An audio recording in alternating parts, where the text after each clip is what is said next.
The first time I saw the Zarynthian queen, she was elevated upon a throne of shifting crystal, her eyes glowing like twin suns caught behind veils of frost. She was beautiful, not in the human sense, but in a way that demanded reverence. You didn't look at her. You beheld her. And unfortunately for me, I stood before her in restraints, escorted by armored soldiers who looked like they carved mountains for fun. "Human pilot," the announcer boomed, "you stand charged with trespassing in the sovereign territories of the Zarynth Empire." I tried to speak, but one of the guards jabbed his staff into my ribs. The queen raised a hand, elegant, taloned, shimmering like metal dipped in moonlight. "Let him speak." Her voice was warm, smooth, but layered, like she was speaking from two places at once. "I wasn't trespassing," I said. "My ship was hit by an ion storm. I crash-landed. I didn't even know this planet existed." A murmur rippled through the court. The queen leaned forward slightly. "You expect me to believe a lone human reached our boundaries by accident? I expect you to believe I'm a terrible pilot." A few soldiers flinched, but the queen, she smiled. Or at least, the Zarynthian equivalent of a smile. Her eyes brightened, and the plates along her cheeks shifted subtly. "You are bold," she said. "Boldness is uncommon. And interesting." "Great." The last woman who called me interesting tried to sell me to pirates. But the queen's tone changed as she addressed her elite guard. "Very well. Prove your boldness." She flicked her fingers. "Let the human fight." The soldiers looked at each other in confusion. "Fight what?" I asked. Her eyes gleamed. "My elite unit. If you survived, perhaps I will believe your story." Diamond suit beginning. The arena. I expected a trial, maybe a cell. Instead, they brought me into an arena that looked like a cathedral fused with a battlefield. The floor was a mosaic of shimmering metal and stone. Tall pillars arched overhead like ribs. 6 elite Zarynthian warriors stood before me, each nearly 7 feet tall, plated in living armor that pulsed with faint blue energy. A guard tossed a weapon at my feet, a staff of black alloy, humming with power. "A courtesy," he said. "Some courtesy," I muttered. Above us, on an elevated balcony, the queen watched silently, her expression unreadable. The battle horn boomed, and the elite unit surged forward. The first warrior moved with impossible speed, swinging a blade that crackled with energy. I ducked instinctively, the heat grazing my hair. "Human reflexes," he snarled. "Cute." He lunged again, but this time I activated the staff. A shockwave burst from it, knocking him stumbling back. Another elite warrior circled around me, swift and silent. The third charged head-on. Their coordination was terrifying. But humans had one advantage. We were unpredictably scrappy. I dove behind a fallen pillar, letting 2 of them crash into each other. The audience gasped. Apparently, Zarynthians didn't often see clumsiness used as a tactic. One warrior leaped down from above, claws extended, but I planted the staff into the ground and swung upward, smashing him across the jaw. He fell with a grunt. Another soldier clicked his mandibles in amusement. "You fight poorly," he said.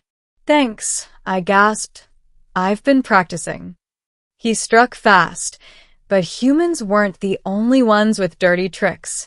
As he stabbed forward, I grabbed his wrist, rolled beneath him, and kicked behind his knee. His armor plates hissed and separated. He collapsed. Only 2 remained. The queen leaned forward, her eyes glowing brighter. The biggest elite warrior charged me, swinging a halberd the size of a tree trunk. It crashed beside me, sparks flying. I had one chance. As he lifted the weapon, I sprinted forward, ran up his arm like a ramp, flipped over his shoulder, and slammed the staff into the back of his helmet. He crumpled like a falling star. The last warrior hesitated. You could yield, he offered. I don't think your queen would like that. He clicked. True. He attacked with precision, too precise. His pattern repeated every 4 strikes. I waited, counting, anticipating. And on the 5th strike, I caught the blade between both hands. He froze in shock. I slammed the staff's energy core into his chest. He crashed to the ground. Silence filled the arena. Then a single voice broke it. Well done, human. The queen stood, rising with elegant authority. You fought with determination and with heart. I dropped the staff, panting, bruised, hands shaking. Are we done? I asked. Her eyes glowed like molten gold. No, she said softly. We are just beginning. Diamond suit middle, the queen's decree. They brought me into her private chamber, a room filled with drifting lights, floating orbs of energy, and crystalline structures that chimed like wind bells. The queen dismissed her guards. You survived, she said. Few do. I wasn't trying to impress anyone, I said. Her head tilted. Yet you did. She stepped closer. The air vibrated with her aura, warm, powerful, ancient. You fought without hesitation, even against odds you could not win. That is admirable. She paused. Human, what is your name? Eli Calder. Eli. She said the syllables carefully, tasting them. A soft name, yet your actions are not soft. I swallowed. So, do I have your permission to leave? Something flickered in her eyes, shock. Amusement? You assume you may walk away so easily.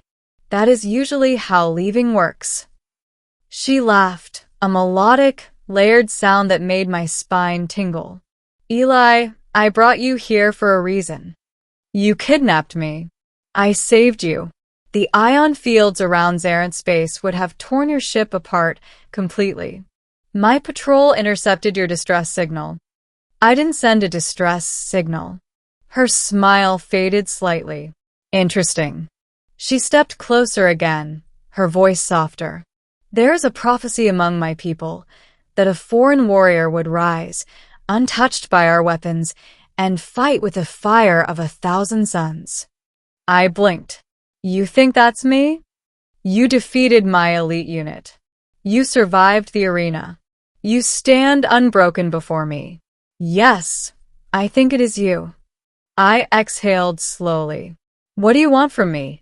Her eyes glowed brighter. A union. A what? A binding of fate. A joining of leadership. Eli Calder, she said, each word deliberate. Be my husband. My jaw dropped so fast it almost hit the crystal floor. You want me to marry you? Yes. Because I beat your soldiers? It is our way. Our traditions honor strength, and you fought with spirit, with passion, with beauty. Beauty. She blinked. Is that not the correct human word? It's unexpected. I find unexpected things pleasurable. I choked on my own spit. The queen stepped back slightly, her expression shifting to something surprisingly vulnerable. But if you refuse, she continued softly, I will not force you. That surprised me. A queen offering a choice? But, she added, if you accept, I will grant you a place beside me. Power. Protection. A life without fear. I rubbed my face. I just wanted to fix my ship, then fix it from within the palace, with all the tools you need. She approached again. Stay, Eli Calder. Stay as my chosen. I didn't know how to respond. She looked hopeful, and that scared me more than the arena. Diamond Suit Middle Part 2, The Invasion. Before I could answer, the chamber doors exploded inward. A soldier stumbled in, bleeding, his armor cracked.